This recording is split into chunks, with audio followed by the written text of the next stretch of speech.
Bienvenue à cette nouvelle exploration. Aujourd'hui, on a un sujet très ciblé. Oui, Un seul verset biblique, Galates chapitre 2, verset 20.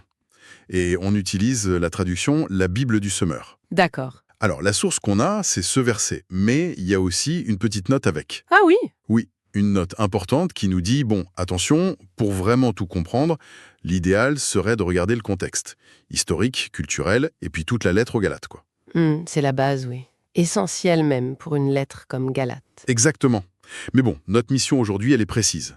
On va vraiment plonger dans ce verset, juste celui-là, et essayer de décortiquer les affirmations clés. D'accord, on se concentre sur le texte qu'on a.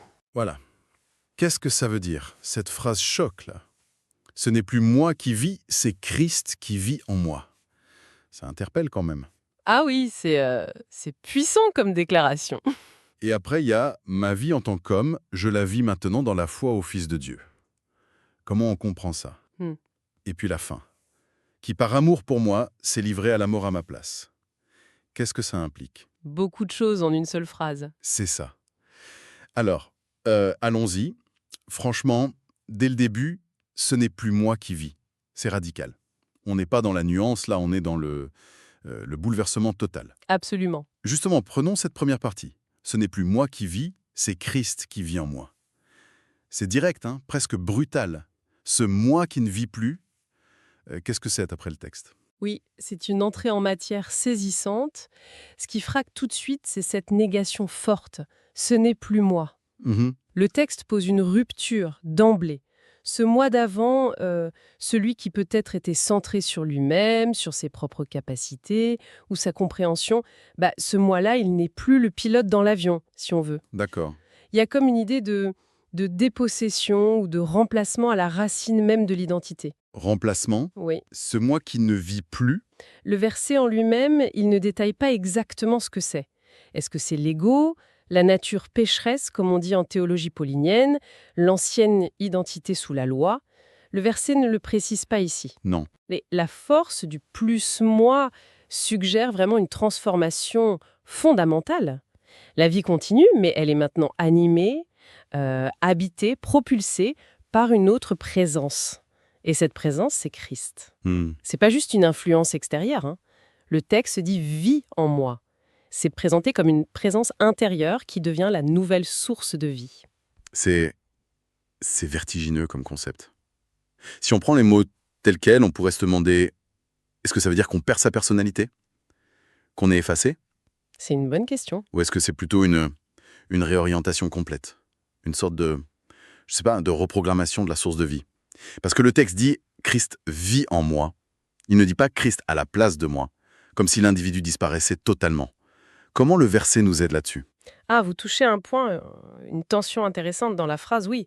Le verset ne dit pas « je n'existe plus », il dit « ce n'est plus moi qui vis ». C'est ça.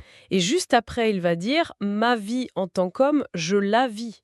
Donc il y a bien une continuité de l'existence individuelle.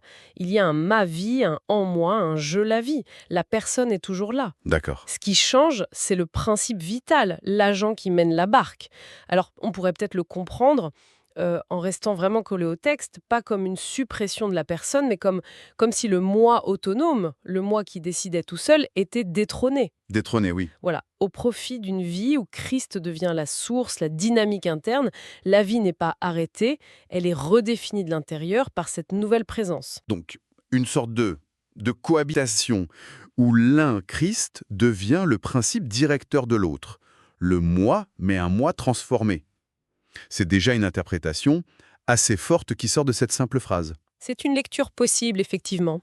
Elle essaye de respecter à la fois la négation, le plus moi, et l'affirmation de la présence intérieure. Christ vit en moi, sans broder autour de ce que le verset dit explicitement. L'idée de substitution au niveau de l'agent principal, ça semble central, oui. D'accord. Alors passons à la suite, qui semble justement confirmer cette idée de continuité de l'existence. Ma vie en tant qu'homme, je la vis maintenant dans la foi au Fils de Dieu. Là, le texte, il ancre cette nouvelle réalité dans le concret, quoi. La vie en tant qu'homme. Absolument. Et ça, c'est crucial. Ce n'est pas une spiritualité désincarnée, loin de là. Non. Le verset ramène tout de suite cette transformation radicale, plus moi, Christ en moi, à l'existence terrestre, quotidienne. Ma vie en tant qu'homme, cette vie-là, avec ses problèmes, ses joies, ses relations, elle continue. Mhm. Mais le comment, la manière de la vivre a changé. Le mode opératoire est nouveau. Ce n'est plus implicitement sous la direction de l'ancien moi, mais maintenant, dit le texte, c'est dans la foi. Maintenant. Oui, maintenant. Et cette foi, elle n'est pas juste un sentiment, comme ça en l'air. Le verset lui donne un objet bien précis. La foi au Fils de Dieu. Donc, on a une vie humaine, vécue concrètement, mais dont le système d'exploitation, si on ose la métaphore, a été remplacé par la foi au Fils de Dieu. Il y a un avant et un après, très net, marqué par ce maintenant. Et ce maintenant, il est défini par la foi comme cadre, comme atmosphère ou comme principe directeur de cette vie humaine. Vivre dans la foi, qu'est-ce que ça peut vouloir dire concrètement, si on s'en tient juste au texte, là? Est-ce que c'est juste croire intellectuellement à des choses sur le Fils de Dieu? Ou est-ce que vivre dans la foi, ça suggère quelque chose de plus total, comme un environnement, une relation? Le mot «dans», il suggère effectivement plus qu'une simple croyance intellectuelle, oui. Vivre dans la foi, ça semble indiquer une immersion, un état permanent, une dépendance constante. Une dépendance. Oui. Et si on relie ça à la première partie Christ vit en moi, on pourrait penser que vivre dans la foi, c'est la conséquence pratique de cette présence intérieure. C'est vivre en s'appuyant sur Christ, en faisant confiance à Christ, en étant orienté par cette réalité du Christ qui vit à l'intérieur. Et plus précisément en faisant confiance à ce Fils de Dieu et à ce qu'il représente ou ce qu'il a fait. Et justement, ce qu'il a fait, c'est précisé juste après, dans la toute dernière partie du verset, non? C'est ça qui semble donner la clé pour comprendre cette foi. Exactement. La fin du verset, c'est comme un projecteur qui éclaire le cœur de cette foi, qui, par amour pour moi, s'est livré à la mort à ma place. Cette partie, elle est fondamentale. Elle ancre la foi non pas dans une idée abstraite, mais dans un événement très spécifique et interprété d'une manière très précise. On peut décomposer ça. Oui. Premièrement, la motivation. Par amour pour moi. Le texte affirme un amour personnel direct. C'est le moteur de l'action qui suit. C'est pas juste un amour général pour tout le monde, c'est appliqué personnellement pour moi. Personnel. Deuxièmement, l'action. C'est livré à la mort. Il y a une notion de volonté là-dedans, d'acte délibéré. Il s'est livré. D'accord. Et troisièmement, la nature de cette mort, à ma place. Et là, on a l'affirmation d'une substitution. Cette idée de substitution à ma place, c'est un concept théologique énorme, en fait. Sans entrer dans tous les débats qu'il y a autour, qu'est-ce que le verset lui-même suggère avec cette expression? Est-ce qu'il y a un lien avec le moi qui ne vit plus dont on parlait au début? C'est une excellente question, qu'au rester bien centrée sur notre texte. Le verset met en place un parallèle qui est assez saisissant. D'un côté, on a « ce n'est plus moi qui vis ». On pourrait y voir une sorte de mort de l'ancien moi, oui. Oui. Et de l'autre côté, on a le Fils de Dieu qui s'est livré à la mort à ma place. Le texte suggère comme un échange existentiel. La mort que le moi aurait, disons, méritée ou dû vivre, eh bien, elle est prise par un autre, par amour. Et c'est cet acte de sacrifice, de substitution, qui devient le fondement sur lequel la nouvelle vie, Christ vit en moi, vécue dans la foi, devient possible. Ah d'accord, je vois mieux le lien.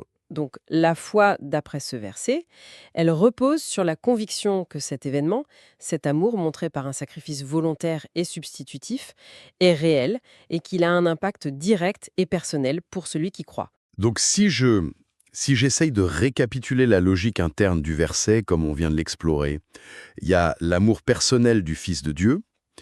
Cet amour le pousse à un sacrifice volontaire où il meurt à la place du croyant. C'est ça. Ensuite, la foi vient saisir cet acte d'amour et de substitution. Oui, Et cette fois, elle permet, ou alors elle est l'expression de, la transformation radicale. Ce n'est plus le moi qui dirige, mais c'est Christ qui vit à l'intérieur et qui oriente la vie en tant qu'homme. C'est un enchaînement incroyablement dense, en fait. c'est une très bonne manière de résumer la dynamique que le verset présente, oui. Ils tissent ensemble, de façon très serrée, l'amour divin personnel, le sacrifice volontaire, la substitution, la foi comme réponse et comme manière de vivre, et la transformation existentielle profonde. Chaque morceau éclaire les autres. C'est une déclaration théologique et aussi expérientielle d'une densité remarquable. Oui, c'est clair. Maintenant, il faut aussi qu'on mentionne la note qui était avec notre source. Elle disait « Attention, ne pas isoler ce verset ». Ah oui, la fameuse note sur le contexte. Voilà. Elle insistait sur l'importance du contexte historique, culturel et de toute la lettre aux Galates. Tout à fait. Et cette mise en garde, elle est essentielle pour interpréter correctement, de manière responsable. Mhm. Isoler un verset, parfois, ça peut mener à des contresens ou alors on en fait une vérité absolue sans voir les nuances que le reste du texte apporte. Par exemple, comprendre le grand débat de l'Épître aux Galates sur la justification par la foi opposée aux œuvres de la loi juive, c'est fondamental pour saisir toute la force de ce que Paul dit ici en devant. Oui, ça changerait la perspective. Absolument. Savoir qu'il parle à des communautés qui étaient tentées de revenir à certaines pratiques de la loi, ça explique pourquoi il insiste autant sur la foi et sur Christ comme seule source de vie légitime devant Dieu. D'accord. Le contexte historique aussi, la situation de ces chrétiens en Galatie, les tensions entre ceux d'origine juive et ceux d'origine païenne, et le contexte culturel de l'époque, tout ça, ça enrichirait énormément notre analyse. Bien sûr. Cela dit, comme notre mission aujourd'hui, c'est de travailler uniquement avec ce qu'on a, le verset et la note, on doit reconnaître cette limite. On souligne l'importance capitale du contexte, comme le fait la note, mais on ne peut pas l'importer ici sans sortir du cadre fixé. Compris. Donc notre travail, il se concentre sur la richesse propre de ce verset, mais on garde en tête qu'il fait partie d'un ensemble plus grand qui l'éclairerait encore plus. C'est bien noté. On reste fidèle à notre source tout en étant conscient de ses limites pour une compréhension vraiment exhaustive. Alors, si on devait distiller l'essence de ce que ce verset lui-même nous dit, après notre exploration, quels seraient les points vraiment saillants? Hmm. Moi, il me semble qu'il y a 3 idées majeures qui ressortent avec force. D'abord, cette affirmation d'un changement d'identité radical. Une sorte de révolution intérieure où le centre de gravité passe du moi à Christ. Oui, tout à fait. Ensuite, la description d'une vie présente qui continue, en tant qu'homme, mais qui est vécue sous un nouveau régime, celui de la foi au Fils de Dieu. Exactement. Et enfin, l'idée que cette foi et cette nouvelle vie sont ancrées dans un événement fondateur, le sacrifice substitutif du Fils de Dieu, motivé par un amour personnel. Est-ce que ça résume bien l'essentiel? C'est une excellente synthèse, oui. Ça reflète bien notre discussion. Pour peut-être renforcer ces points, on pourrait dire que le verset met vraiment en lumière, premièrement, la substitution existentielle comme cœur de la transformation. Plus moi, Christ vit en moi. Substitution existentielle, oui. Deuxièmement, la foi, pas juste comme une croyance, mais comme une modalité de vie, la sphère dans laquelle l'existence se déploie maintenant. Je la vis maintenant dans la foi. D'accord. Et troisièmement, l'amour sacrificiel comme fondement objectif, la base sur laquelle tout repose, et aussi comme moteur subjectif de cette foi et de cette nouvelle identité, par amour pour moi, c'est livré, à ma place. Le verset tisse une relation de cause à effet très forte entre ces 3 dimensions en fait. C'est fascinant de voir comment un seul verset peut contenir autant de profondeur et de complexité. Merci d'avoir proposé ce passage pour cette analyse si concentrée. C'était un exercice vraiment intéressant. En effet. Et peut-être, pour conclure, une question qui pourrait prolonger la réflexion, une question qui découle vraiment de la radicalité de ce qu'on vient de lire. Je vous écoute. Le texte affirme, sans détour, « Ce n'est plus moi qui vis, c'est Christ qui vit en moi ».